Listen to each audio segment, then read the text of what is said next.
Hey, I'm Misfit, Heathens Desert Crew MF, and I'm chatting with Staxx.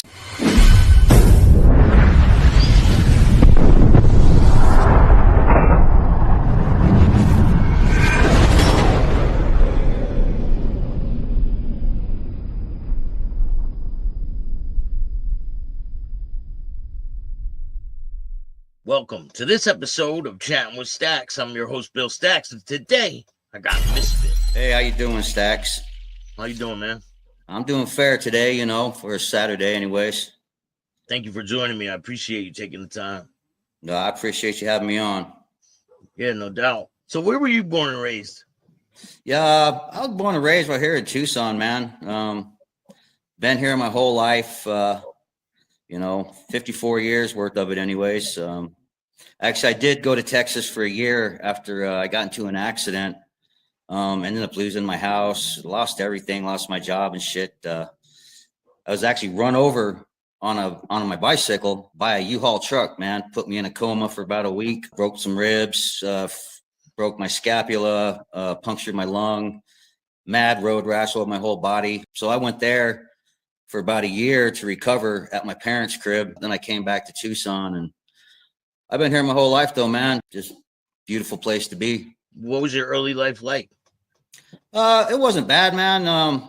My parents were hippies, so it was did a lot of moving around, a lot of going from town to town, city to city. It wasn't bad. That's it's just seeing the lifestyle of different people from different states and how they lived was the biggest trip to me. You know what I mean? They were different every state we went to, but it was all the same style, hippie ass communities that I grew up in. You know, it wasn't too bad, but it didn't really go to many schools for too long, maybe a year, and then I'd bounce out to another state and go to a different school. So didn't really make a lot of friends.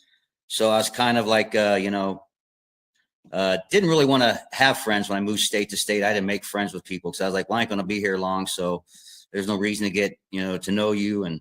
But it wasn't bad, man. Yeah, you just start to get to know someone. Boom, let's go. Yeah, for real, man. That's how that hippie stuff works, I guess, man. I don't know. I really wasn't into it. Like I said, being a kid, I was just, smooth traveling state to state. I thought that was kind of cool, but yeah, I never really made much friends in any states. So when you start getting a little older into your like teenage years, what transpires then? Are you into motorcycles too? Yeah, actually, my mom, when I was a teenager, we actually moved back to Arizona. And we actually found home base here. And I actually started going to elementary schools and solid junior highs and high schools here in Arizona. All the traveling was done when I was younger. So when I was actually physically able to start really going to school, like 4th and 5th grade, we found home base here in Arizona. And yeah, I got into riding motorcycles, dirt bikes. We lived out in the middle of BFE. So it was like, my mom's still on her hippie ways a little bit. So they just got me a motorcycle and they said, hey, go do your thing. And I was just riding through the desert. I actually made a lot of friends riding dirt bikes. So yeah, I've been a bike rider my whole life, pretty much, mostly dirt bikes. So high school, some of my friends, when the crotch rockets came out, and those are like the big things, I actually hopped on a couple of those a couple times, but for street bike wise, not too much, man. Like I said, I did ride a couple crotch rockets here and there, but really wasn't my gig. I was more into the dirt bike thing, ripping it up out in the desert, hitting jumps, doing stuff like that, riding with my buddies. Yeah, it's fun. Oh man, it was great. Back then you didn't have to have any kind of HOV plate on your dirt bike. It was meant for the desert, and the cops didn't mess with you too much. So it was pretty cool. You could go ripping by cops and they just look at you like, yeah, you're a dumbass. Yeah, they're not going to really chase you or anything, especially back then. They really didn't care, right? No, not at all, man. Especially where I grew up. Like I said, I grew up in Marana. It was basically a little farming town. They specialized in cotton, and what they did, they just grew cotton fields, and it was a bunch of podunk nobodies out there. And man, it just you just get on your bike and you could rip it up as long as you didn't tear up their fields. They were cool. Well, so what was your first knowledge about motorcycle clubs? Were there some in your area back then? Yeah, actually there was, man. There was a couple clubs out where we lived at. They're actually well-known clubs now. I mean, if you say the names, you'd be like, oh yeah, you know who they are. But they're prominent clubs that are still around. At that point, some of them, they had kids, and I would hang out with some of their kids. You know what I mean? But it was always like a big secret thing, like, hey man, sorry you can't come to my house. We got this, we got that, and didn't really understand why, but it was I guess kind of like the bike scene back then. You know what I mean? Is more private, and they didn't want strangers coming around, especially kids. You know what I mean? Even though they had kids, so it was like I was pretty diverse in some of the clubs that were out there. As a kid, there was this little bar called the Wagon Wheel that we used to hang out on, and all of us kids would sit out front on the wall while their parents, the bike scene people, were inside the bar. And we thought we were just cool stuff back then, hanging out on the wall, chopping it up, trying to hide cigarettes, passing them back and forth so no one get caught, while their parents and stuff were inside the bar getting all tore back. But yeah, I knew quite a few clubs that were out where I lived at, and like I said, they are pretty prominent clubs that are still around, and they're heavy hitters. When you're a young kid, you're intrigued by that type of stuff. Oh, right? very much so, man. Yeah, I mean, even seeing their bikes. I mean, back in the late 70s, early 80s, man, so they'd roll in on these choppers, man, and they're just loud and just rah, all up in your face, and guys rolling in, long hair, tattoos, just looking angry and mean to take on the whole world. And as a kid, you're like, wow, you're a little scared, but you're intrigued by, like, whoa, man, that looks like something that would be super cool, super fun to be hanging out. And as a kid, you might want to say something, but you're like, no, man, that guy looks a little too much. I don't know. I like my life the way it is. Yeah. my father used to hang out with people like that, all burly, and always around the biker type. Yeah. So when you're a teenager, you're going to school? Do you know what you want to do with your future? Yeah, actually, man, I was me and one of my best friends, we had signed up for the delayed entry to go into the Marines. And needless to say, that didn't happen. My senior year, I ended up catching some felony charges and ended up going to prison. So that kind of shot me right in the foot. I wasn't able to go into the military like I wanted to. So I had family that was in the military, and I kind of went to follow their steps. I got a visit from the recruiter at the jail. I thought, hey, he's coming to get me out. And he had me sign a paper and say, sorry, man, we're not going to be able to use your services. Best of luck. And then, yeah, I ended up taking my case to trial. Ended up, they gave me 10 years. I did 7 of it. Yeah, I did some stupid. You don't mind walking me through what you did? Well, let's just say kidnapping, armed robbery, aggravated assault with a deadly weapon. And you're young. I was 18. Yeah. Man. And I actually hit a prison yard. I took my stuff to trial. They were going to give me 15. I took it to trial. What they gave me was 10. I hit a yard up in Florence at 19 years old. That was a big culture shock, from being out on the streets, being locked up with, dudes that are in prison, and, the sorts that are in there, man. You had everything from just drug runners, murderers. You had all kinds of, and here I was, some dumb kid who pulled some shenanigans and got caught up in a bad way. So how do you navigate through that life being a young kid? It was tough. My family, I wouldn't say they turned their back on me, but they kind of said, hey, this is a learning lesson. You're going to do this by yourself. You need to realize that everything you do has a consequence. I didn't realize that at first. No, as a kid, basically, like I said, a kid, 19 years old, and here I am locked up with, grown ass men. And I didn't really get the concept of that. But, after first year, almost 2 years, I understood what Mom was saying. Everything does have a consequence, and it, bit me in the. I'm kind of glad that I didn't go into the military the way things went, because if not, I wouldn't be here where I'm at right now. Yeah. So it all works out, right? Eventually. It does, man. It does. Truly does. Were your family sending money to you and supporting you that way when you were in prison? The only one that actually did was my grandma. She was like super religious. She was sending me money. She was sending me, stuff through the mail. My parents, nah, like I said, they didn't have a lot of money to send me as it was, and they were trying to teach me a lesson, learning lesson.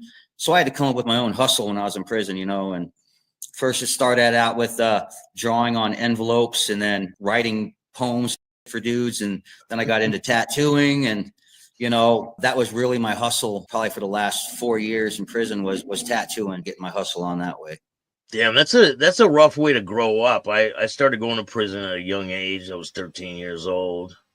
Caught a home invasion. I know what it's like, man. I've been there. See, I was cool as a juvenile. I didn't, when I was younger, man, I no issues, man. I was on the straight and narrow.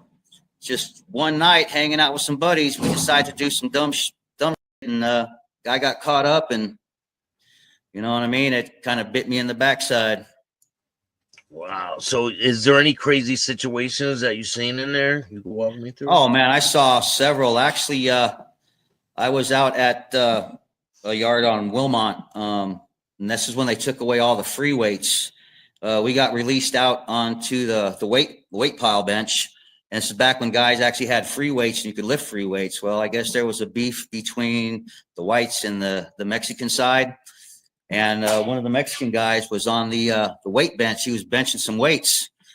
One of the white guys came up and clocked him in the head with a 5-pound plate, and he dropped the bar basically on his chest and throat, and exploded his throat and face. So yeah, it was. I've seen some people get up in there in the chow hall. Not like I was really close to it. I was sitting down, fights break out, and next thing you know, you see blood because people are getting jacked up. But seen a couple things in there. Did you get involved? Did they ever come at you with anything? No. Well, you always get tested when you go in. You know what I mean? A young kid, they want to see what you're about. If you're going to stand up, if you're just going to punk down. My first 4 days in prison, I had dudes run into my cell. Two guys run into my cell. There's a guy on the outside the door. Two run into my cell. One closed the door, and me and one guy would just start throwing hands. And this happened for 4 days. And I'm like, Jesus Christ, is this going to be what it's going to be like every single day in here? Well, on the 5th day, same happened, man. They come running in my door, close the door. I jump up, kick my slippers off. I'm ready to scrap. I'm like, I'm done with this. I'm either going to die or we're going to get this done right now. And the dude told me, he's like, hey, man, calm down, sit down. I'm going to talk to you. And I'm like, what are you talking about? You want to talk to me? You've been coming here kicking my ass the past 4 days. What's going on? And he's like, man, we just had to come and test you, see what you're about. You held your own. You didn't say nothing, and here I am. I got lumped up forehead, black eye, fat lip. You know what I mean? 19-year-old kid not knowing what the hell's going on, just getting my ass kicked every day. Yeah, like I said, the first 4 days was rough. 5th day, I broke bread with them. They asked me to sit at their table at break when we went to breakfast and lunch. I talked to some of the upper guys and who were running the yards, and I made my way that way. It was quite an adventure, I'd have to say. It's pretty wild. It is a whole new experience from being. Man, it's a whole different world in there, man. It's a whole different world in there, brother. Because there's a lot of guards that actually turn the blind eye too. They know what's going on, but they just like, yep, nope. They know what's happening. So and you're pissed, right? You're pissed. Like, these dudes are lumping me up. I'm ready to stab them all, right? Yeah, for real, man. And I ain't got nothing to with, you know what I mean? Here I am, new to the yard. I'll pull off my shoelace. What am I going to do? Whack you with my slipper. I didn't have anything, but these guys are all seasoned. I'd say seasoned pros at what they were doing. You know what I mean? So they're big too. Big dudes. Oh yeah, ain't no small dudes in there. Like I said, when I went in, they still had free weights, and these guys, man, they got nothing better to do with their time than go out to the yard and get jacked. You know what I mean? So. But like I said, the first 4 days I was in, man, I thought that's what my whole time was going to be like, was throwing hands every single day. And then it kind of smooths out there. Yeah, it smoothed out. I got in with some guys, got hooked up with a couple clicks in there. There's different sides you walk, different lines you walk. You know what to do and what not to do. So when you finally get released, what's that like, and where do you want to take your life when you get out? You're like around 26, 25 when you get out? I was about 25 when I got out. I really didn't have a path of direction, man. I got out. I got released from Douglas. Basically, it said, hey, you got parole. Pack your shit up. You're getting out. I said, okay, cool. They walked me to the front gate, gave me $100 check and said, okay, you're out of here. I was like, what do you mean I'm out of here? And they're like, there's a Greyhound bus in Douglas, hop on the bus and go. And I was like, that's it. So actually I made a couple calls. My parents came down and picked me up. I sat there for about 5 hours waiting for them to come down and pick me up. They came, picked me up, came back home to Tucson. Didn't really do much for like the first couple months, man. I don't know. I was still in prison mode, I guess. You know what I mean? Always looking over my back, just trying to figure shit out still. My old man, he was a plumber at the time, and he's like, hey, you know, I can get you doing some plumbing, but I always heard his stories. And I'm like, yeah, I don't want to do that. So like a dumb, middle of summertime when I got out, I joined a roofing company. Oh. So my first job was doing roofing in Arizona, you know, summertime, 115, 116 degrees, mopping a hot roof with the tar. Yeah. Did that for about 2 months. Got out of that when I saw one of the apprentice kids walking up the ladder carrying 2 buckets of hot tar because we didn't have pumps. Almost got to the top and put one bucket up, went to stick the other bucket, and the other bucket fell backwards on him, and it fell across his arm, his chest, down the front of him, and he fell from the ladder. Just the 3rd-degree burns, and just seeing this kid just laying there, just writhing in pain from the hot tar, just covered all over his body. I was like, yeah, I'm not going to do that. This is crazy. This is insane. I mean, that the tar coagulated so fast on him, there was nothing they could do. Ambulance came, took him to the hospital. I ended up quitting the next day. I told the boss, like, hey, man, sorry, this ain't for me. But when I was out there doing the roofs, I actually made some connections with some guys who were framing. So about a week later, I ended up jumping into framing houses on tract homes. And did so that. I did it when I got out of prison. I went into framing. Yeah. I did that for probably about 12 years, man. Me too, man. Yeah. And then actually, when I was framing, we had some union guys come out from the union hall, and they started talking all this big game about how the union was this, union was that. It's so much better. I gave it some thought, and then I ended up quitting the framing job and joined the union out of Tucson, 741, and became a plumber, man. Been in the union ever since, you know. When you get out of prison and you start working, are you ever around any clubs? Do you notice clubs in your area? No, not really, man. I didn't really, you know, I was kept on a strict leash, man, pretty much. I got out. I had an ankle monitor. I had an SO who came to my house just about every single day to breathalyze me, making sure I wasn't drinking. You know, they kept me on a pretty tight leash for the rest of my time on parole. So for like the last 3 years, I was kept on a pretty tight leash, man. You know, wasn't able to go really anywhere. Wasn't able to do a whole lot. I didn't have a car at that time, so I was getting around a lot on a 10-speed bike at the time. You know, so I really didn't do a whole lot. Just sat at home and just watched TV and didn't really do much, man. Like I said, I didn't see a lot of clubs out and about because I wasn't out and about a whole lot. When do you start wanting to get a bike and get into that? Okay, so that's a crazy story. So my wife now, I've been with her for 24 years. She used to work across the street at a little dollar store place. And every night, just about her and the girls would get off work and they'd walk across the street and go to this little bar that was out on the hill. Well, after a while, the girls stopped going with her, but she'd still go over and get a drink to get her, you know, calm her nerves, and then come home. Well, she went in there one night and there was actually another social writer guy in there.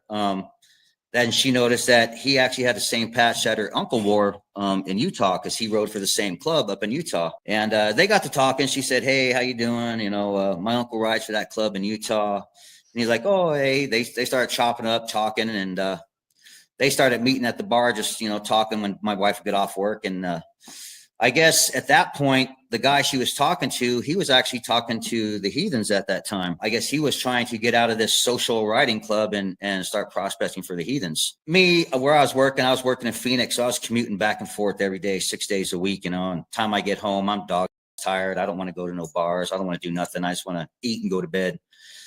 And she was coming home and telling me, oh, man, you got to come with me to the bar one time. You got to meet these guys. You know, they're in a bike club. They're super cool. You know, she's telling me all these names. Well, as a husband, you know what I mean? When your wife starts telling you about, yeah, I'm hanging out these bike clubs at a bar, you know what I mean? Starts running all these names, you know, you got these thoughts going through your head and you're like, man, who are these, you know, who are these cats up there, you know, talking to my wife and yada, yada. And she kept telling me, no, they're cool. They're cool. They're super cool. So one night, I actually went up there and I actually got to meet them all. And at that point, it was the old president and the guy who was trying to prospect for the club at the time. And he had actually started prospecting for the club. Got to talking to him, the president at that time, he was, kind of withdrawn, kind of held back a little bit. He wasn't a real big talker, new guy coming around. He's like, who the hell are you? So this is the president for the Heathens. Yes, at that time, the old president for the Heathens, yes. But the other dude, Troll, who is prospecting for our club now, or who was prospecting for the club then, he was very open, man. Me and him, we had a lot in common, all the way from music to motorcycles to just our lifestyles. We had a whole lot in common. And he just at that point, he's like, hey man, y'all just start, hanging around and stuff and, talking. I told him my situation. I work 6 days a week. It's kind of hard for me to get out and do stuff. Well, I started hanging out with these guys, and I hung out with these cats for about 6 months. And then the vice president finally came back in town because he worked out of town, and that was the first time I got to meet him at the bar. Talking with him, he was a lot more open than the president was, man. He was very friendly. He was, he had a lot to say, talking to me, wanted to know about me. So one night we ended up closing the bar down, and we were ready to take off. And he's like, hey man, why don't you and your old lady come on over? We're gonna have a couple more cocktails at the house, and we can talk about some stuff. So went over to his house after that. We stayed up till like 4 a.m, drinking still, talking. And at that point, he's like, man, you've been hanging around the club for about 6 months. If you think something you want to do, you can try to prospect for us. And I was like, yeah, I don't got a bike right now. I'm pretty cool with what I'm doing, hanging out with you guys. So fast forward a little bit here, about another 6 months happened. And then I got to talking to the wife, and I'm like, I think I really want to join the club. These dudes are solid. They seem very family oriented. I mean, they're all about what I'm about. At that point, I was like, I got to find a bike. Well, I got to talking to the president at that time, and he's like, hey, I think I got a line on a bike for you. Didn't really talk to this guy a whole lot. Once he found out I wanted to come to the club, he's like, I think I got a line on a bike for you. So he actually helped me get my first bike for the club, which was a 99 rigid Softail. That was the first bike I ever got. When I did get it, didn't know a lot about riding on the streets. Give me a dirt bike, I'll show you what's up. Street bike, a little bit different. So I went down and took the riding course so I could get a little more familiarized with the bike. Took the riding course, got my endorsement, ended up, passing it with no problem. Took a lot of my dirt bike riding knowledge to that course, and it worked for me. And then fast forward from there, talking to the president or the vice president, I said, hey man, I'm ready to, push the button. Let's go ahead and let's do this. So I started prospecting for them. About 6 months later is when we had our big event where all of our chapters get together at a national, and I ended up going to my first national there and working that. Everybody was very receptive to me, talked to me, informed me about the club, just let me know a lot of shit that I should do and shouldn't do. Made a lot of contacts, and I talked with everybody. There was a couple guys that were withdrawn in the club, and they're still that way this day, not with me, but with everybody new coming in. But it was, they were very receptive, man. And after seeing, the more Heathen family, I realized this is where I wanted to be because this is what I wanted. When you start prospecting, what's that prospecting period like for you? What was it like? It was a lot of go, man. I'd get home from work and I knew, when you get into doing this, that there's things you got to do. It's, you just can't be like, oh, sorry, I'm tired, I can't do it. Or, hey, I can't do that. I would get home from work. Instantly, I would know, hey, they know what time I get home from work. I'm probably going to start getting phone calls or texts, I'm going to be doing stuff, hey, come on over. We're going to be doing this. I need you to come over here and do this, or I need you to run and go get something and then bring it back. And, had some nights like that, had some long nights, hanging out, doing stuff, basically doing prospecting duties, making sure everybody was taken care of, watching bikes, just doing, like I said, duties of a prospect. And it was quite an adventure, for me doing the prospecting thing. I actually felt like I was somewhere that I was needed by doing all this stuff for them, while they sat back and they enjoyed the spoils of everything. But I felt like, yeah, this is what I want, because that's where I'm going to be one day. I'm going to be enjoying everything that they're doing right now. One of the things I want to ask you is, when you're prospecting, you can't drink when there's a party going on and things. Negative, man. Negative. You always got to be on your wits when you're prospecting. You're not drinking it. And if you do drink, it's probably going to be more towards the end of the night. And that's if one of the brothers say, hey, you can have one and that's it. You know what I mean? But elsewise, you're not drinking. If anything, you're drinking water, soda. You are not drinking any type of alcohol because you got to be on your wits. You got to be watching. You're the eyes for them. You're basically our brother's keeper. You know, you got to make sure that, you know, if someone's coming in, you got to look, make sure things ain't going to go sideways or south. And if so, you're going to intervene first and foremost before they even get to where the brothers are at. So you're always going to be on point. Yeah. There's no drinking whatsoever when you're prospecting. So when you first come across this club and you see the patch and all that, what were your thoughts about the back patch and the symbolism on it? Actually, you know, coming from prison, you see a lot of those inside the joint. You see a lot of swastikas. You see a lot of lightning bolts. You see a lot of that. At first, I thought, oh, okay, well, these guys, what they talk about and what I see on the patch, they're not coinciding. You know what I mean? Like when you're in the joint, you see the guys that have the swastikas and the bolts, and you know what they're about inside there. Out here, when I saw the swastika, I kind of thought maybe, but after hearing their take on the club and how they're family oriented and meeting other members of the club, I realized it wasn't like that. Basically, what I saw it as is, hey, it's just a big FU to the world. You know what I mean? Hey, this is us. We're not like that. And if you don't like it, you can go F yourself. Have you seen a lot of situations because of that back piece? Oh yeah, I have. You know, I get people that actually give me sideways looks when I'm wearing it now. You know what I mean? I can tell. You know, I see a lot of the older folks giving me sideways glances. You know what I mean? And I could tell they were probably ex-military or something. And of course, I got the damn yuppies and the Birkenstock wearing flakes out there who look at me when I'm wearing my cut. You know what I mean? They look at me and sideways glance me, but you know, I look over at it and give them a little glare, and they're like, "Oh yeah, no, I better watch myself." You know, but yeah, I get looks, man, but all someone's got to do is ask me, man, and you know what? I'll break it down. You know what I mean? I'm not scared to tell you. You know, if you got the sack to come up and ask me about it, then I'm gonna sit there and I'm gonna have a conversation with you about it. I'm gonna respect you for coming up to me. Now, don't be whispering behind my back and talk, because it could go south for you real quick. But if you want to come up and talk to me, man, come on up, man. I'm not gonna you know tell you anything different, but I'll break it down what it means to me. Because when I was doing my research and I first seen it, I was like, maybe it is like that. I don't know. I got to do my research. But then I met Coyote. Yeah, my brother. Like, yeah, that would be an oxymoron. Yeah, you know? I'm like, this is quite interesting. Yeah, the first time I met Coyote, man, was at a little club here in town. I actually went in. I was actually prospecting at that time, and I went in with Troll. He was the guy who I had first met who started prospecting, and we went in there, and he used to be with a metal club at that point. His metal club president and vice president were there, and I guess they said some stuff to Travis about, you know, there was some guys in the club that might cause an issue because we were wearing a swastika.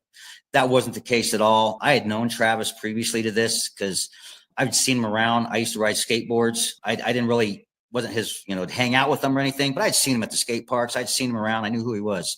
I'd seen him at metal shows when I'd go there, you know what I mean? And I was always cordial, and I was like, hey, what's up, man? And, you know, but yeah, man, having Travis come on board, that was a big step for us because he's actually the first, man. He is actually the first.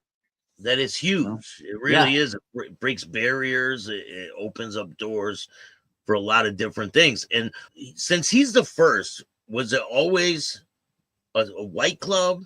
Was it started out like that?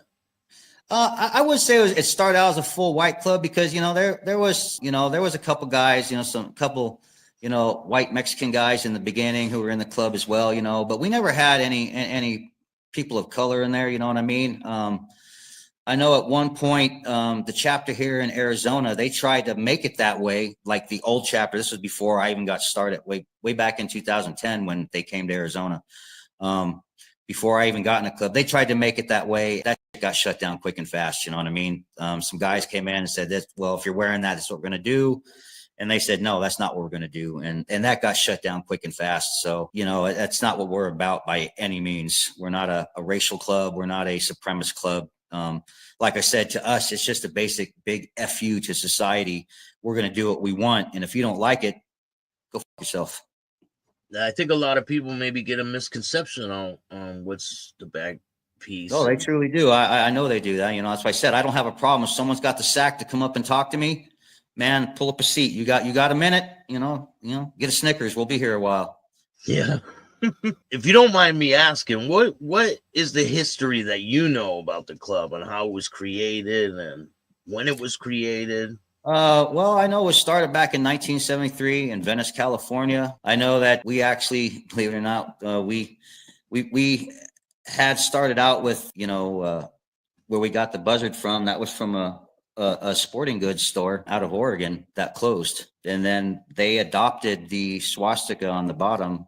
They didn't have the swastika before, but they adopted the swastika when things kind of were going, in the 70s, early 70s. There was a lot of racial tension back then, with different clubs. And that was more of an intimidation factor that was put on for it. They put that down for an intimidation factor. Our club, they've been around for a while. Like I said, it started out in Venice, California. Started out, with the 22 original members, and then some shit happened. Then the club dropped all the way down, and we had 5 original members who started the club come back and bring it back, and it's just grown from there. Yeah, kind of went off the radar for a little bit, right? Yeah, we did go off the radar for a little while, kind of went low.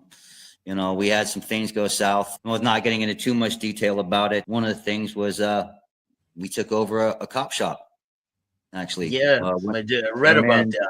Yeah, went in, took out some evidence, and basically took a cop shop over, took some evidence, got some stuff out. I don't know. It's all out there for everybody to read. You know what I mean? It's not something that's hidden. You just got to be able to find it. And it's all public knowledge. Yeah, there's books about your club. There is. There are books about our club.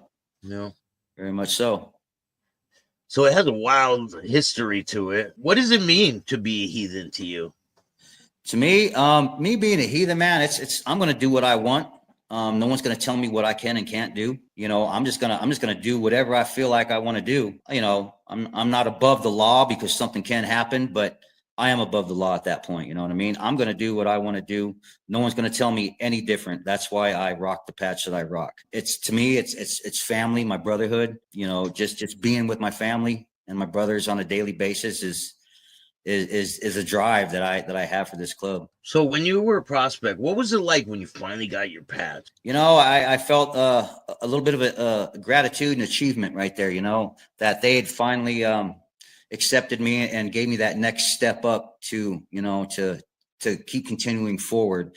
Because when you're prospecting, they don't say, hey, attaboy, that's good. You're doing this, you're doing, you don't get none of that, man. You don't know if you're doing the right thing, you're not doing the right thing.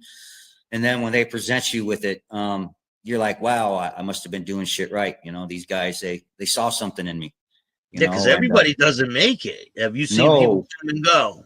Man, in the time I've started, I've seen 4 guys try to start and failed. Couldn't even make it. You know what I mean?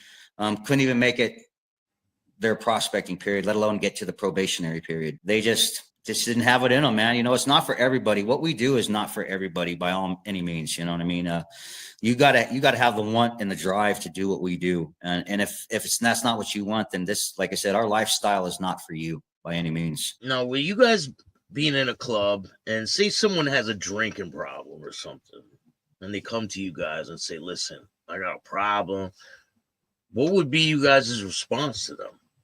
Well, we definitely have to have an intervention. We'd have a talk with them. We'd bring it to the table and we talk about it. And, if the guy needed help, we try to help him out. You know what I mean? If he's around us, we'd make sure he's not drinking. We can't tell everybody what to do when, it's their personal life, man. You honestly can't tell a grown man what to do.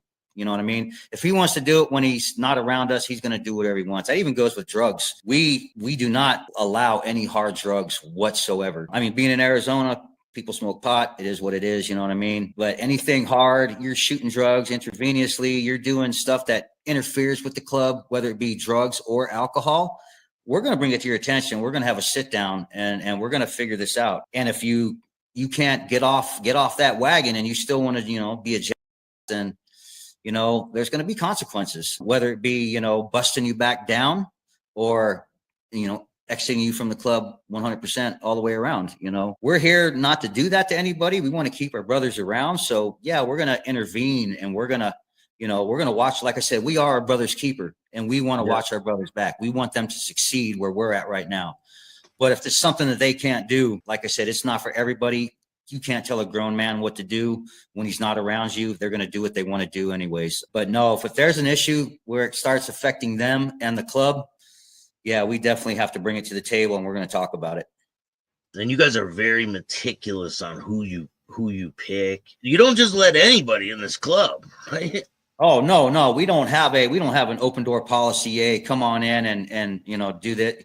No, man, it's we see people out and around, and some people inquire about the club, and we say, hey man, you know what? You want to come by and swing over to the clubhouse and check us out? You know what I mean? That's cool. But it's not like, hey, come on over and join the club. Hey, here's our clubhouse. We have an open house. Come on over, have a drink, whatever, they come around. If they start coming around, cool. If they don't, it is what it is. We're not here to, like I said, have an open door policy where everybody just runs in and joins the club. We are very selective. People that do come around, you're going to meet the whole club before you even think about even asking about any questions or anything, and then as a club, we'll sit down and we'll discuss that person who's actually hanging around, doing the hangout thing, not prospecting, not anything like that, just being a hang around, come around, they come to your events, they go to different things, you know what I mean? But yeah, we just don't let any Joe Schmo roll in here and say, hey, I want to do this. That's not how that works by any means. Have you ever had someone come there and be like, hey, I want to, and you guys are like, nah, we're good? Yeah, we've actually been out a couple times at this little place called the Buffet. It's kind of funny. And there was one guy that was in there one night, and he was talking, oh, I got a motorcycle and I got all this. And he's like, hey man, you guys look like you're pretty cool people, man. I'd like to join your club. And we just looked at him like, bro, you don't know any of us. You're not going to join our club. It's not just a social club. We say, hey, I want to join. I'll be there tomorrow type of thing. But yeah, we've had people actually say that they want to come and join a club like it's going to happen like right now. You know what I mean? And that's not how it works by any means. There's, you got to come around and you got to meet everybody first and foremost. You just don't jump right into the conversation of, hey, I want to join. Yeah. Not how that works. It takes a long time. It's a long process. Oh, it really does, man. Like I said, for me, I was almost a hang around for a full year before I even thought about joining the club. And I mean, you got to have some time to get to know people, get to know that person who wants to try and join. You know what I mean? You don't know what they're into, what they're not into, who they really are. You know what I mean? I know there's a lot of, not saying that we've ever had it, but there's a lot of LE clubs that are out there, and you might try to send an LE person into the club just to see what they're about, infiltrate them, and we're just not going to do that. We're just we're going to check you out first, and everyone's going to meet you first, then we're going to bring it to the table and talk about you before you even go any further. So what do you think of the LE clubs? Man, I am not a big fan. These cats here, they want to be your buddy, and they want to be riding next to you and hanging out with you at events, and when they show up and like that, but yet when they're done, they take what they call their cut off. These are the same dudes that want to cuff you and stuff you and give you a hard time and just be kids, and I'm not a big fan about that. You want to be my buddy, and then you want to arrest me the next day, man. You can go off on that. Yeah, I'm not a big fan of them by any means.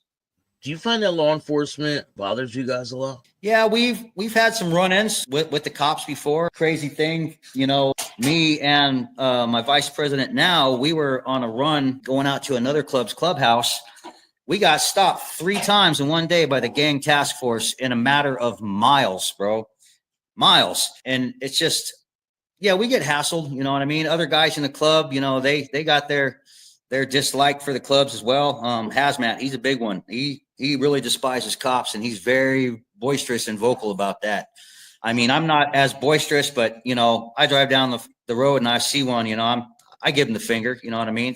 Freedom of speech right there. You don't like it? I don't care if you like it or not. I'm telling you what I think of you. But yeah, I mean, we have our own views and opinions of law enforcement and police, but yeah, you know, they do their thing. We do ours. We know where that line's drawn. And yeah, they're not welcome by any means. Why would they stop you 3 times? You know, that's the question we got too. Actually, the first time we got stopped, the cop said he had never seen our patch before. The second time we got stopped, the cop wanted to make sure that we were okay after we had just got stopped by the first cop. And then the third time we got stopped, my vice president, they said he didn't use his turn signal 150 feet before a turn. So they pulled us over and gappled us up in a parking lot of a QT.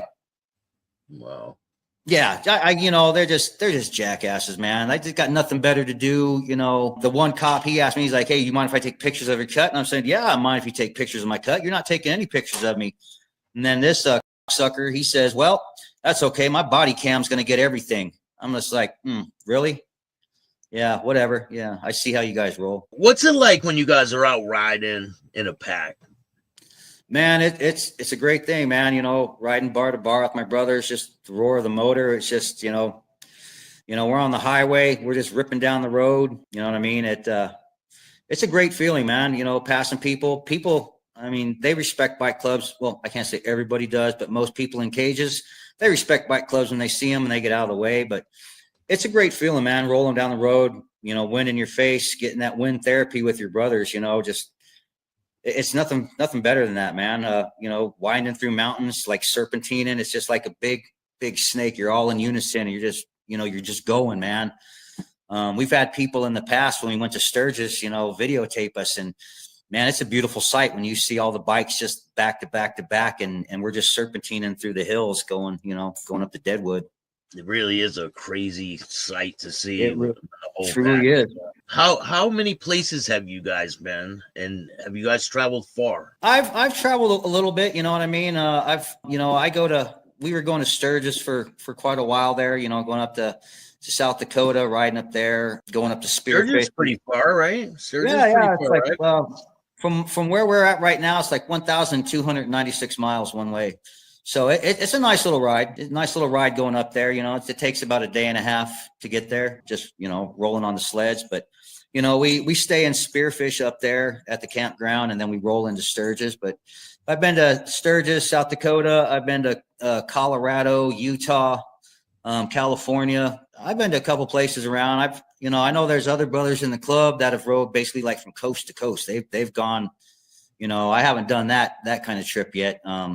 But maybe one day when I fully retire from the union, but right now I don't have that much time. But, you know, yeah, we've traveled around quite a bit. You know what I mean? When you're off of work, do you ride your bike every day? Oh man, you know what? My bike is my primary ride to work. You know, my wife, she drives her car. She drives her Beamer, and I ride my bike, man. You know, that's what I do. Rain, snow, when we do get it sometimes every now and again. I've rode in snow a couple times down here. Not a big fan of that, but rain, you know, anything, man. I ride every single day to and from work. So being on the road and going on these trips, have you ever seen any situations you could walk me through?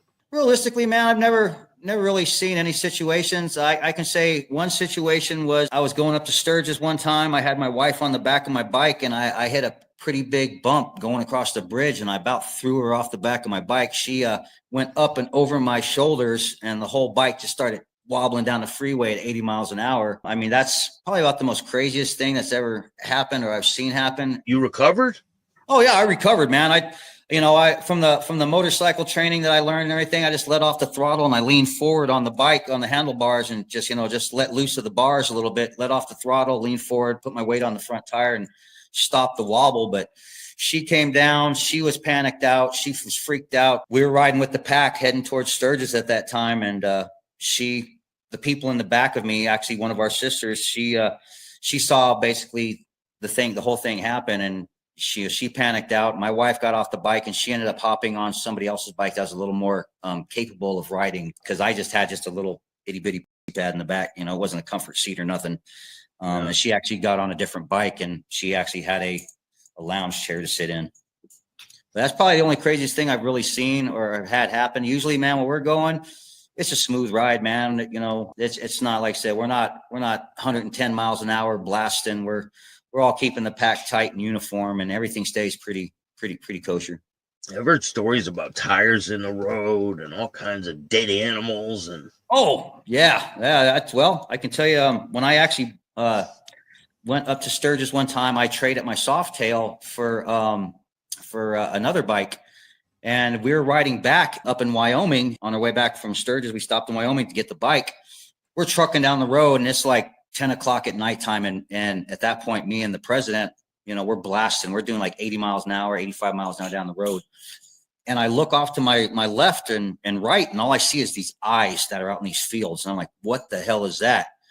Well, we go up around a bend. We came up around a corner, and there's a bunch of elk just standing like right off the road, like how you got the white line or yellow line on the side. They're like standing right there. And at that point, me and the president, we're, like I said, we're riding, bar to bar, doing about 80 miles an hour, middle of the night. And these came across these giant elk standing there. And I'm like, damn, these things just take two more steps out, and I'm being impaled by these horns. I'm done. But there's been a lot of stuff on the roads, man. Like you said, tires, call them alligators, strips of semi tires laying in the roads.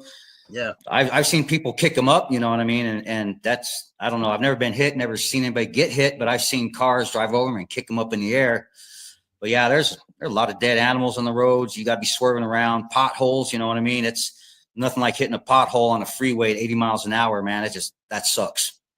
But you've done it. Oh, I've done it.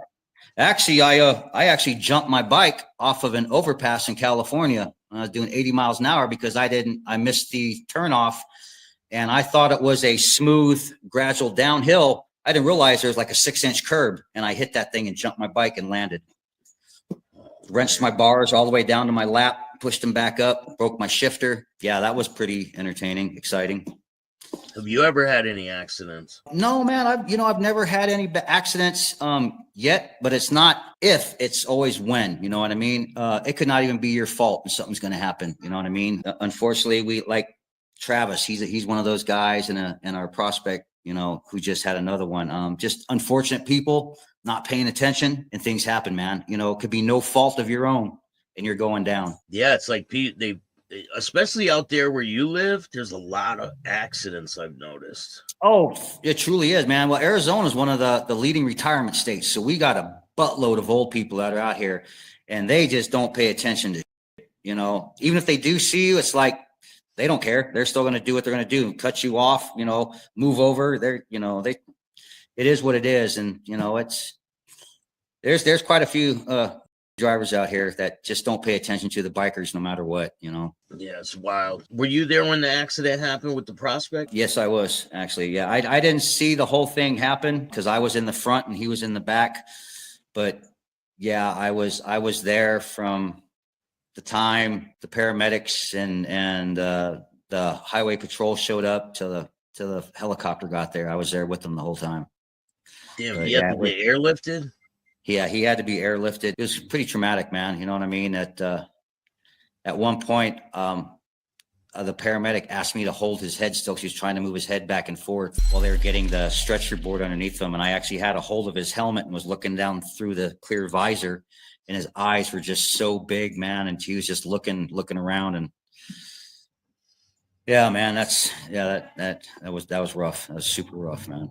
It is a scary situation when very a little scary, while before you guys were just having a good time, right? Yeah. No more than 15 minutes before that, we were all sitting down breaking for lunch. You know what I mean? We stopped and had lunch, made sure everybody was good, everybody was okay, and everything was going good. And all it takes is one person not knowing what the hell they're doing in a cage, man, and it can cause a chain of events to unravel, and someone gets hurt, man, seriously.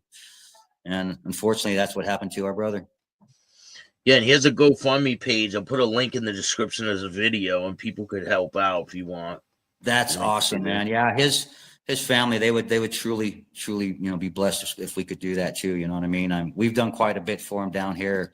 We're holding fundraisers and doing stuff as well, but it's going to be a long road for him to get back, man. Going to be a real long road for him to get back. Now, if something like this happens to one of your brothers, it doesn't affect his membership or anything like that, does it? Oh, no, not at all, man. This is not like, anything of that nature. This is this is definitely something that's never affected. If, you know, a motorcycle accident, yeah, you're going to take a leave, obviously, you know what I mean? But it doesn't affect your membership. You know, you just pick up from where you left off. You know what I mean? It's not like, hey, you got to start all over again because you were absent 5-6 months. You got to start over. No, we know what happened. We know the process. We know what's going on. You're just going to pick up from where you left off and just going to continue on. So let's say, you know, you're 5 months into prospecting, because of an accident, you're out for 6 months, and then you come back after that 6 months, you just finish out from where you left off. So your prospecting might be, you know, 15, 16 months from the time you started to the time you go to the next one, because you had that lapse of time. It's kind of put on pause, kind of. Everything's put on pause. Yeah. You're not expected to do anything but heal and get back to, you know, being in riding condition. What do you think about the support that your brother has been shown from the club? I think it's great, man. You know, like I said, we are a family. We all come together. He is our family. We have outside clubs that have come and donated as well. They know us. They know how we are as a club. And when they saw one of our brothers go down again, because they did the same thing for Coyote when he went down. You know, they did it then and they're doing it now. You know what I mean? And we got I would say we got a big following in the community, but we know quite a few clubs and they come and they help support as well too. But all the brothers and sisters that are in our club, they're all 100% supportive of everything that he's, you know, what we can do to support him and his family to get them through this time of need. And you guys do a lot for the community as well, right? Oh yeah, for sure, man. We do hunger drives. We did for the women battered and abused shelter. You know, we've done car and bike shows, putting on for stuff, raffling stuff off just for the community. We do all kinds of toy drives. You know, we do stuff like that. Last toy drive we did was for the Salvation Army. We actually kind of funny. We loaded up a truck with all the toys, took it down to the Salvation Army. That went to a church. The captain of the church came out with basically his sergeant of the church, you know, the male and female who do all the sermons and stuff. And they invited all the heathens in to put all the packages inside the church. And they wanted a picture with us inside the church with us in our cuts. And I thought, well, that's kind of ironic, a bunch of heathens inside of a church, you know, but, you know, they were very, yeah, right. They were very much appreciative about it. And, you know, they thanked us. They couldn't thank us enough for what we did for them and the community out there as well. But yeah, we do put on stuff for the community. We give back as well. We're not just to take, we give. Now, what do you think about the media's portrayal on clubs? You know, I think a lot of it is horse. Quite honestly, they make us out to be bad guys. You know what I mean? I can't say everybody, but majority of us, we all have families. We have kids. We have jobs. You know, we have houses. We're not filthy vagrants. We're not dirty, you know, whatever bikers. You know, yeah, we're bikers, but, you know, we have lives. You know what I mean? Don't portray us in a light that doesn't, you know, give us justice. You know what I mean? I get it. Other clubs, they do their thing. You know, everybody has their thing they do with their club, but not all clubs are the same. But you know, every club gets portrayed the same way. You know, they're all dirty outlaw bikers. Now, we are an outlaw club, but, you know, we wear a 3-piece. We are an outlaw club, but we're just not. They just stereotype every biker club out there, and it's just unfortunate, man. You know, as silly as it sounds, if all the bikers could actually get together just for one day and put all the petty shit aside and show how strong we are as a motorcycle community, you know, we'd be bigger than the biggest gang in the world, which is the government. You know what I mean? It would. And we would all come together just for one day, just to have that solidarity to be like, hey, if we all banded together, you guys would be screwed. All the elite clubs could stay over there. Yeah, they can stay away. They're basically cops, so they can go be with the cops. Yeah, don't line up with us. You're on the other side of that fence there, mugwump. Yeah. So, you know, mug on one side, wump on the other. That's not how it goes, man. The club is not a 1% club. Was there ever a time where you guys wanted to be a 1% club, and what does the future hold? No, we're not a 1% club by any means. I know in the past there was a couple club members that actually had, when the club first started, they had the diamond on, but you know, we're not a 1% club by any means, man. We're not an MC, we're an MF. You know, what I like to say is we're 99% NFG, which is no effing good, or some people no F's given, you know what I mean? But Yeah, we're not a one percenter by any mean, but like I said, we live the outlaw lifestyle. We do things our way. We're going to do it our way. If you don't like it, go fuck yourself. Now, No what one's is the going to tell it. difference between MC and MF? What are the difference? Well, an MC is a motorcycle club, and we're an MF, which is a motorcycle family. You know, we're family oriented. We do a lot of stuff, you know, at each other's houses. We barbecue. We go on rides together, other than just bike rides. You know what I mean? Club related. We just I think we're more family oriented as a motorcycle family. Some people say motorcycle federation. I've actually had people in the past. I mean, what's the MF mean, mother? And I'm like, well, I can be, but no, that's not it. It's motorcycle family. You know, but yeah, that's that. It's just we're a little bit different. Like I said, we're not a 1%. We don't wear the diamond. We don't roll down the same path as everybody. But like I said, we are an outlaw club. Yeah. We're going to do things our way and the way we want it. So now, what does the future hold for you and for this club? And what direction do you guys want to go in? You know, man, like I said, we're not a big club. You know, we're probably slow. You know, we'll get more members in. You know what I mean? But we don't want to be one of those, you know, quantity over quality type of clubs. You know what I mean? I'm not just going to bring any Joe Schmo in and put a patch on and say, hey, now you're a heathen. Not how that's going to go, man. I see our club, you know, getting bigger. Like I said, not going to be a massive club, but we're going to get bigger by all means, you know, keeping the history, the club, the foundation alive. You know, I plan on being here. I'm not going nowhere unless something severe happens to me where I either cannot ride or I die, which, you know, hopefully that don't happen, but I don't plan on going nowhere, man. When I joined this, it was for life. This is what I wanted. This is where I'm going to be with my brothers, my family, all my sisters. You know, it's a great place to be. And I see us doing good things in the future. And, you know, we'll be here, man. We're just going to be here. Another question I have is if there was somebody that was a part of one of the big clubs and they walked away from one of those clubs, do you guys accept those people? Well, that's something we would have to sit down and as our club, as a whole, we would talk about it. I mean, that has, you know, things could happen like that, I guess, but we would have to talk about it. You know, they would have to be excommunicated from whatever club they were in for X amount of time. If they had any ink work done on them that represented their old club, that would have to be covered up. It's, you know, there's certain things that would have to come into play before we just said, hey, well, we know you were in this club and yeah, come on over. Not how that's going to work at all. You're still going to have to go down the hang around period. You're going to have to come around. You have to get to know everybody. Just because I might have seen you with another club and I know what you're about doesn't mean I'm going to open my door and say, hey, come on in, brother. That's not how that's going to work at all. You're going to come and you're going to do the steps that we all do. And if you don't make it, you just don't make it. You know what I mean? You know, it's just as simple as that. And do you guys do patch overs? We have never done a patch over. And I don't think that's something that we've ever really talked about as a whole. I know a couple other guys that I know in some other clubs. They're just actually social writing clubs, not even MCs. They're just writing clubs, but they actually have their own patch and their own thing going. They actually inquired about what would it take for them to patch over. Well, first of all, you're a social writing club. You're not an MC. You're not an MF. How that route would go that's probably even more than I would have to know. I'd probably have to get a hold of my upper management to find out about that, because that's not a call I could make. You know what I mean? That's something that have to be brought to the table and it would have to be discussed with probably whoever was running that social club with the people who are in charge of our club.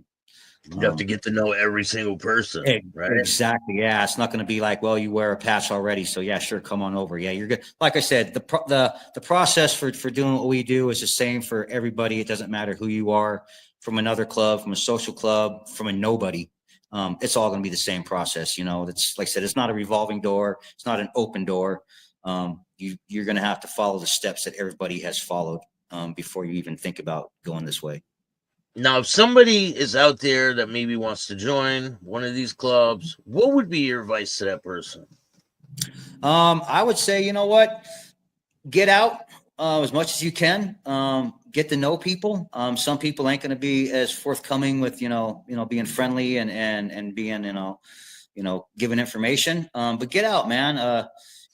Introduce yourself, show up to stuff, be seen. Doing things once, twice a year is really not going to put you in the limelight where people know who you are on a regular basis. You know, get out, go to these things. People start knowing you on a name basis. And you know what I mean? You show up and be like, hey, there's old old slick face over there, or whatever, you know what I mean? They start to know you, you know, get out, put yourself out there, you know what I mean? Don't dabble too much into questions, you know what I mean? You don't want to start putting too many questions out there, like you're inquiring about the club too much, because, you know, people might think, well, is this dude a cop or what's he, you know, asking about? Just get out there and just be social, man. Put your face out there. Let them know you're there, you know, show up. If they talk to you and ask you questions, you know, ask them questions. Yeah, man, just put yourself out there. That's all you can do is, you know, if this is the lifestyle that you guys want, put yourself out there. And if you want information, watch these interviews. You might learn something from it. There you go, my man. There you go. Got you, Staxx. I appreciate you taking the time. I really do, man. Oh, I appreciate you having me on and, you know, bringing light to the Heathen MF Club, man. You know, we are the Desert Crew down here. So if there's anything, man, you ever want to call and talk about, you want us back on, man, just hit us up. We're always willing to go. Yeah, I'm gonna arrange a live where we're all live one night, just chopping it up. That would be sick, man. Yeah, hell yeah. We get the clubhouse going here then. That'd be awesome. Yeah, definitely. And is there anyone else you want to give a shout out to before we go?